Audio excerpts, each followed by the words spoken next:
the cradle of civilization, a realm embroidered by the meandering rivers Tigris and Euphrates.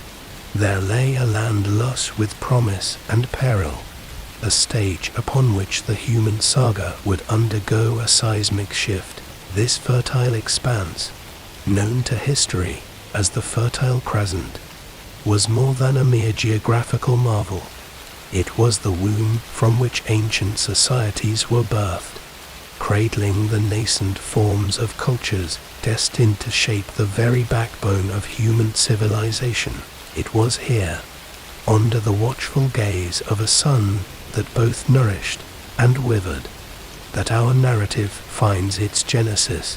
Yet, this tale whispers not of god-kings, nor of monumental battles waged under the banners of forgotten empires. Instead, it speaks of the unsung, those whose toils and triumphs seldom found the immortality of inscription. The early humans, at the very moment the seeds of agriculture began to burgeon, altering the landscape of human existence both in the physical and the metaphysical sense. Our story unfolds in a settlement of unassuming preeminence, a collective of structures born from the very earth they stood upon. These were not the towering edifices of legend, but rather they were constructs of mud and straw, their architectural simplicity belying the profoundness of the societal undercurrents flowing through the veins of this burgeoning community. Amidst verdant plains, where the wild was both a mother's embrace and a predator's jaws, these early humans thrived, their lives a tapestry woven from the threads of survival, discovery, and an intrinsic bond with the natural world. Before the agricultural revolution gently took them by the hand, leading them towards the future, they were nomads of the earth and sky. Their existence was etched by the paths they trod, dictated not by the concept of time as we comprehend it, but by the rhythmic cadences of seasons changing and the instinctual pursuit of life-sustaining resources. They were the original wanderers, their stories written in the footprints left in dew-kissed soil, or the soft whisper of reeds as they passed, ever in search of sustenance, ever in harmony with the untamed world that was both hearth and hunting ground. Amongst these primal tribes of wanderers, there emerged a figure of quiet yet indomitable strength, a keen-eyed woman named Alit. Her visage was a testament to the life she led, skin-kissed by the relentless sun to a rich bronze, hands toughened by the rigors of survival, and eyes that sparkled with the untamed spirit of the lands she roamed. Alit was no ordinary member of her tribe. She was a hunter, gatherer, and an unwitting visionary. Her prowess with the spear was unmatched, her accuracy unerring, as she danced with death in the wilds to bring sustenance to her people. Yet beyond her physical acumen, there lay a mind of relentless curiosity, one that harbored an unquenchable thirst for understanding the world around her. Her spirit refused to be fettered by the unseen boundaries that nature laid before her people. And it was this insatiable hunger for more that guided her on a path less trodden, towards a future known in her tribe could have found. The genesis of this monumental shift lay in a discovery so mundane that it would have escaped the notice of a less observant soul. Alit, in her wanderings, had noticed a miracle of nature, one that would sow the seeds of a revolution that would forever change the course of human history. It was during the seasonal shifts, when her tribe would move to new grounds, following the whispers of the wind and the tracks of beasts, that she observed a curious phenomenon. The wild grains that they had gathered in abundance, a few of which invariably fell to the ground near their encampments, would give rise to new life. These scattered seeds, forgotten and insignificant, would breach the soil as tender shoots, reaching for the sun, as if the earth itself possessed a memory, a consciousness that recognized the dance of life and death. This cycle of regeneration was a quiet wonder, a secret hidden in plain sight, and it was Alit's keen eyes that witnessed and pondered the implication of what this meant for her people. This simple yet profound understanding of the Earth's potential marked the dawn of a new era. It proposed an alternative to their nomadic existence, a whisper of a life less fraught with the perils of the unpredictable wild. If they could harness this power, this gift of the earth, to yield sustenance from seed, then they need not wander endlessly. They could stake their claim, plant their roots both metaphorically and literally, and in that daring act of defiance against their traditional way of life, they could find stability and perhaps a home. Yet, this promise of permanence was not one easily embraced. It was a path laden with trials, for the earth demanded a tribute for its bounty. It required a dedication, a constancy of care that was alien to the free-spirited hunter-gatherers. The land that whispered of prosperity and plenty also spoke of commitment and toil. It was no longer sufficient to take from the land. They must now give in return. The fields that promised to sustain them needed sustenance themselves, a symbiotic pact that required the tribes to learn, adapt, and evolve. They found themselves clearing vast tracts of land, their muscles straining and brows glistening with the sweat of honest labor. As they engaged in this primal dance of give and take, their spears, once instruments of death, were set aside for tools of life, rudimentary plows and hoes fashioned from wood and stone, symbols of their transition from takers to caretakers. This seismic shift from a life of transience to one of permanence was a concept that brewed much contention within the tribal council. There were those amongst them, the elders and traditionalists, who viewed this radical change with eyes clouded by suspicion and trepidation. They were the staunch advocates of the old ways, those who had their hearts synced to the rhythm of the earth's pulse as they knew it, the migratory patterns of prey, the subtle language of the seasons, the unspoken bond between man and the untamed. To these hardy souls, the very notion of settling was akin to caging a wild bird. They believed it clipped their wings, quenched their spirits, and tethered their souls to a singular speck in the vast tapestry of the wild. They argued with fervor in the fire-lit gatherings, their voices passionate, their fears palpable, that this farming was an aberration, a path that would lead them into conflict with the very essence of their identity. Alit and those who had awakened to the potential of a settled life met these challenges not with contempt, but with empathy and understanding. They recognized the fears as legitimate, the attachment to the old ways as a deep-seated facet of their collective identity. However, they also saw the promise of stability, the potential for a life where the gnawing uncertainty of daily survival could be mitigated. They argued their stance with the patience of the earth itself, citing the burgeoning shoots of grain, the steadily filling stores, the lessened danger of starvation. When the herds migrated and the predators prowled, they painted a picture of a community that could thrive, where the young could be raised without the looming shadow of famine, where the old could rest their weary bones, assured in the knowledge of a steady food supply.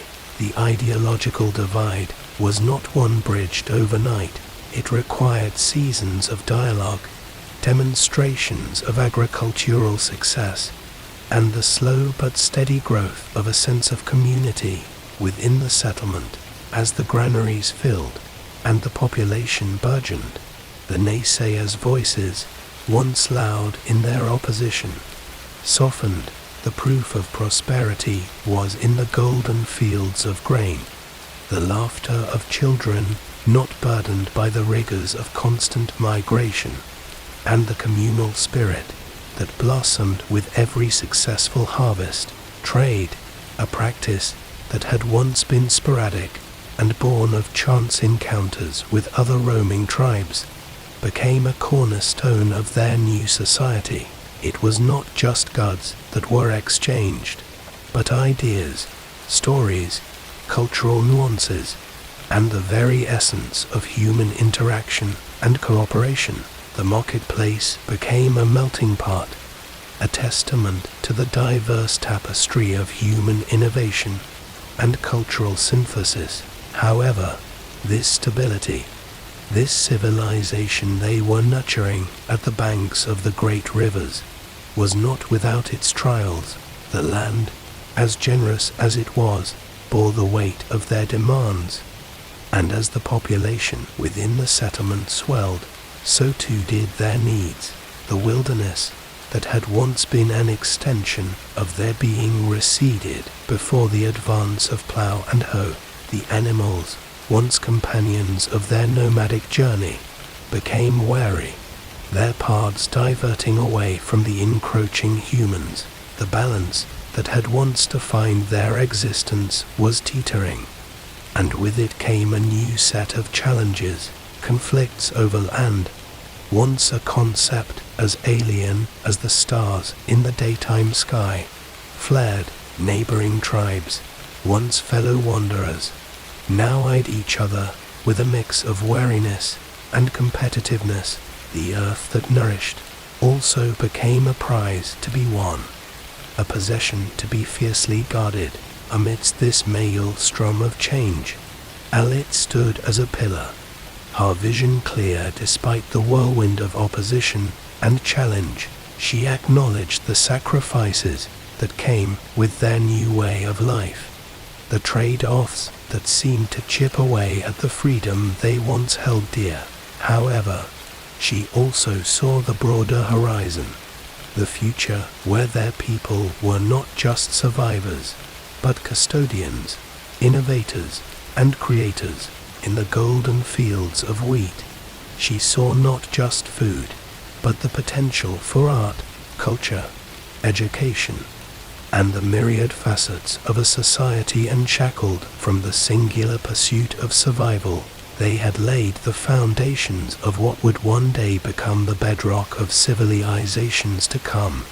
And though the path was fraught with as much uncertainty as promise, it was a road they trod together, their fates intertwined with the very grains they had sown. Communities, once ephemeral things that flickered into existence around campfires and faded with the morning's light, began to solidify, rooting themselves as firmly as the crops they cultivated. These settlements were no longer just clusters of makeshift shelters, vulnerable to the whims of weather and wild. They transformed, evolving into structured villages with streets, marketplaces, and a burgeoning sense of shared identity.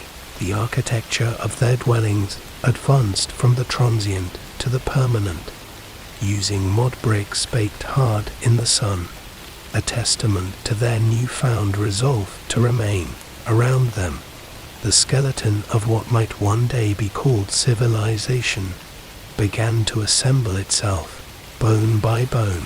The societal structure inevitably complexified in response to these changes.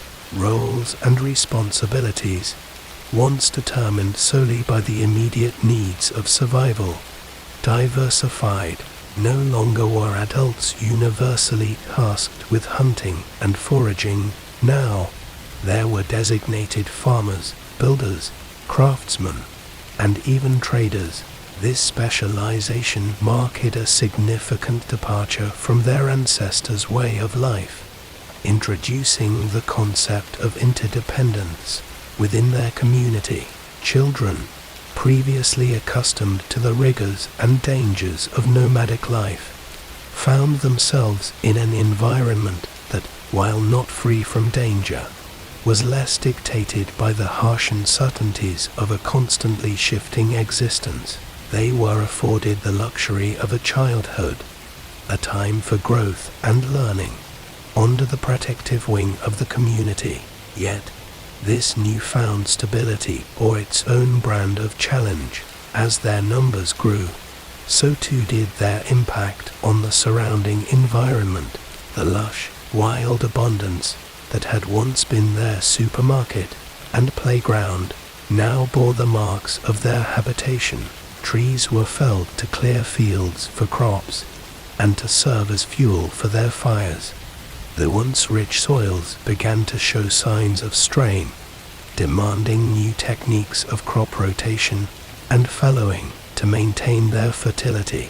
The very wildlife they had once hunted began to dwindle, pushed further into the margins by the steady encroachment of human activity. These changes did not go unnoticed, and the need for sustainable practices became apparent, a lesson taught by the land itself. Moreover, the concept of land ownership, once an alien idea, took root as deeply as their crops. Boundaries were established, sometimes contentiously, leading to disputes both within the community and with neighboring tribes. These invisible lines, demarcating mine and yours, were a far cry from the borderless existence of their forebears. They were a source of conflict, but also of stability, as families established generational homesteads and communal areas were designated for the collective good. With ownership came the need for governance. Decisions could no longer be made solely on an individual basis, or through the consensus of a small band of elders. The complexities of agricultural life, communal living, and resource management necessitated the emergence of leaders with broader perspectives, individuals who could mediate, plan, and guide the community toward prosperity and peace. Thus, leadership roles, initially based on wisdom, experience, or even charisma, slowly transformed, becoming more defined and integral to the village's functioning. Trade, once an occasional and opportunistic event, became increasingly sophisticated and vital. Other settlements were no longer simply competitors for resources. They were potential partners in prosperity. Trade routes formed, snaking through the once wilderness like veins, distributing lifeblood, connecting communities, and fostering a network of interdependence that was both economic and cultural. Goods like pottery, tools, and textiles were exchanged alongside seeds, spices, and stories. This interaction was the catalyst for an early form of globalization, where ideas and innovations were as much a currency as the tangible items they bartered. In this crucible of change, as structures rose and societies complexified, Alit gazed upon the world she had helped cultivate. It was a world of contrasts, where the safety of permanence shadowed the freedom of the wilds, where the laughter of children playing in the streets echoed the whispered concerns of their elders. It was a world where every bounty seemed to bear the weight of consequence, that it thrummed with the undeniable vibrancy of life unfurling in the golden swaths of their fields, in the bustling marketplaces, in the quiet moments of contemplation under a steadfast roof.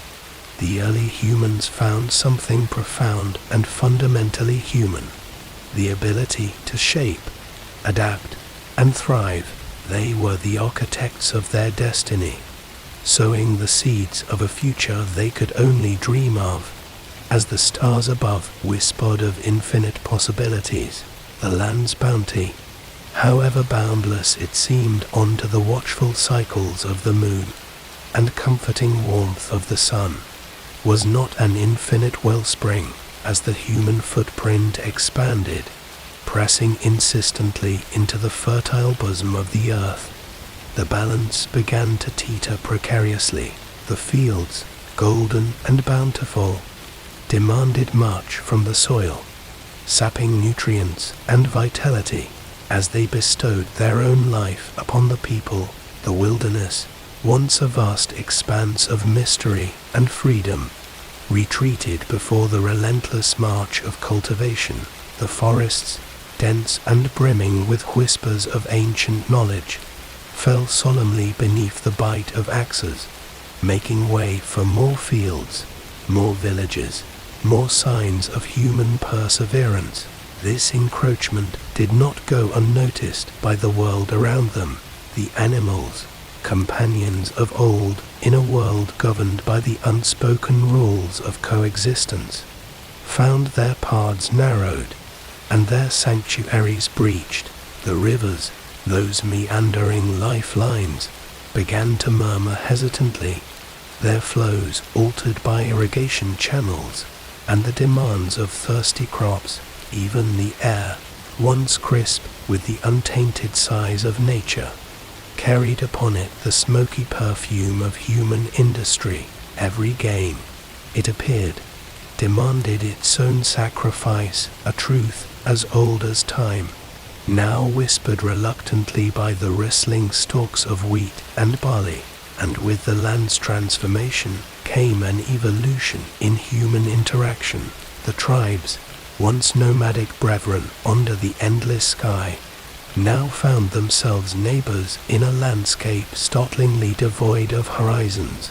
The concept of territory, alien and harsh, crept into their lexicon, its invisible lines drawn with the indelible ink of possession and defense. Disputes, once resolved with the fluidity of those who had no roots, became as rigid and unyielding as the walls of their dwellings.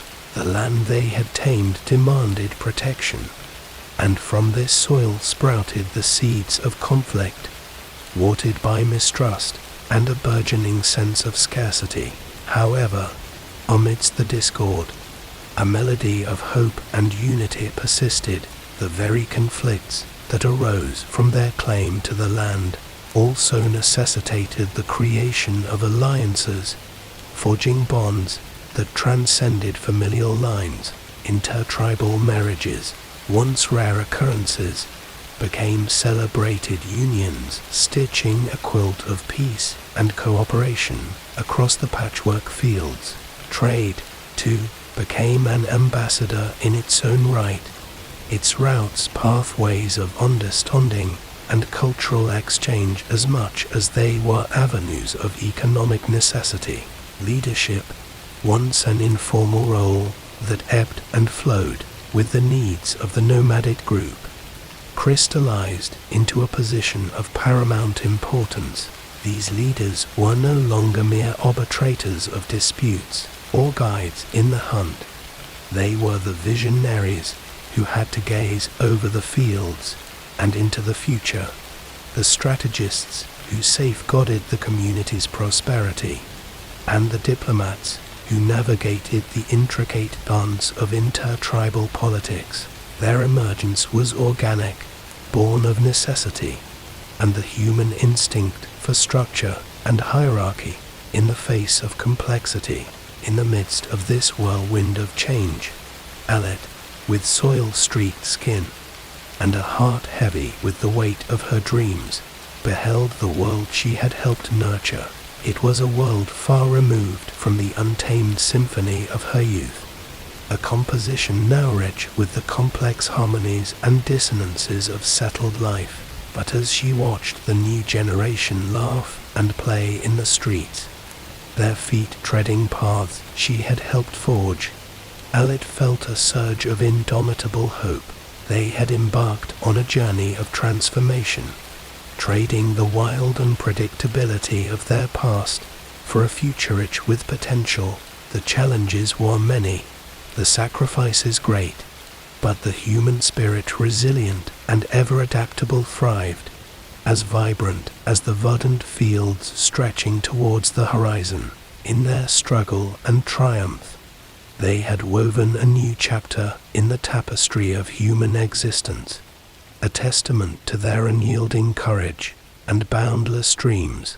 As Alit stood amidst the thriving settlement, her gaze swept across the landscape, a tapestry of human endeavor and natural splendor. The fields, once wild and untamed, now stood in regimented rows, their golden hues a testament to the harmony between human hands and the giving earth. But this transformation extended beyond the physical. It was a metamorphosis of the soul of her people. Where once they were solely the children of nature, they were now its shepherds as well. They had forged an unspoken covenant with the land, and in its silent, burgeoning bounty, they found both sustenance and a mirror to their own inner resilience. Yet, this relationship, like all things of profound depth, was not without its tribulations. The land, generous though it was, bore the scars of their needs. The forests that had whispered ancient tales to the wind were now receding, their shadows relinquishing their hold to the advance of cultivation and construction. The animals, creatures of myth and bone, spirits with whom they had once shared the wild embrace of the world, now skirted the fringes of their existence, their whispers fading into the depths of the thickets and the twilight skies. And the rivers, their waters, a lifeline through the annals of time, murmured secrets laden with concern, their courses altered, and their flows no longer a mere act of natural will, but also a consequence of human need. With these changes, new challenges arose, demanding solutions that their nomadic forebears could scarcely have imagined. The soil, life-giver and steadfast ally, began to tire, its vitality sapped by the constant cycle of planting and harvest. Alit and her people learned, with the earth as their patient tutor, the need for balance and renewal. They discovered the wisdom of fallowing, of crop rotation, and of the delicate symbiosis between grower and ground. These lessons, born of necessity, spoke of a deeper understanding, a respect that transcended utility, and spoke to the very heart of coexistence. The concept of ownership, once as alien to them as the barren deserts beyond the mountains, now took root with a tenacity that rivaled the hardiest crop. Land, once a communal resource, boundless and unpossessed, became a tapestry of invisible lines and demarcations. This shift, while it brought structure and a sense of individual purpose, also sowed seeds of discord. Disputes flared, both within their community and with others, the friction of competing needs and the fierce protective instinct for one's own igniting flames of contention. Yet, even in these fiery trials, there lay the potential for forging stronger bonds. The very conflicts that stemmed from land and ownership also illuminated the need for cooperation, for a cohesion that would benefit all. Alliances formed, sometimes sealed by the sacred bonds of marriage, weaving a network of families and tribes into a resilient web. Trade, once a happenstance encounter, evolved into a vital artery of their society, pulsing with goods, produce, and the lifeblood of communal exchange.